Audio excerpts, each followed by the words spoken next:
Hello, this is Victor at historymercedes.com. This video is for Derek in Massachusetts. This is the 500 SL500 throttle body that somebody worked on before, so I had to rework it a little bit because the soldering was really not that great, and a couple of points it was coming off already. So I actually had to redo a part of the loom because wires are replaced. We decided not to go and open the connector, we just left it alone. They used to be also junctions in the loom, so wires were actually soldered together. I don't know why they did it like that, whoever did this, but they were also taped, so I did it with heat shrink wrap because you don't want tape is going to disintegrate sooner or later, and you know, the heat shrink wrap is much nicer.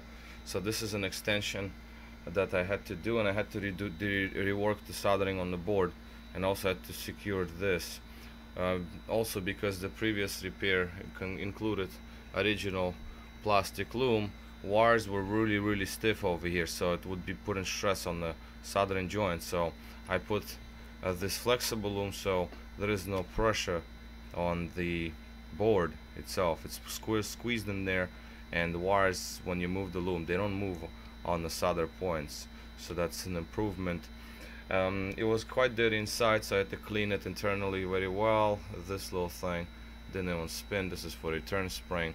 It was rusty, so I had to make this spin again, because if it's stuck it would work, but you still want it to move more or less freely. When it returns back to idle, you want it to sort of follow the spring, not to like such, not to just be steady, because spring is gonna keep grinding in the groove.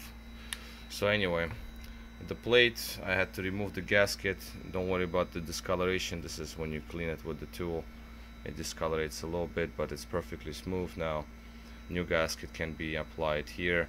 It was siliconed at some point, so I guess another layer of thin silicone is gonna be okay. And yeah, so basically it's actually taken me longer than to redo one throttle body completely, my old proven method, but it is what it is.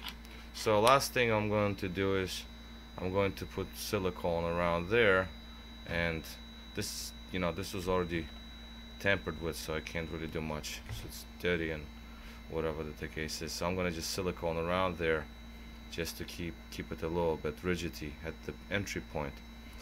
And yeah, so right now it's on, it works, so it's ready to go. I had it on the bench for quite a long time, also a day or two, I don't remember, it's been long for a long time. Coil seemed to be okay. I heated it up also when the unit was already hot, and it never shut down, so I can pretty much be certain that coil is okay.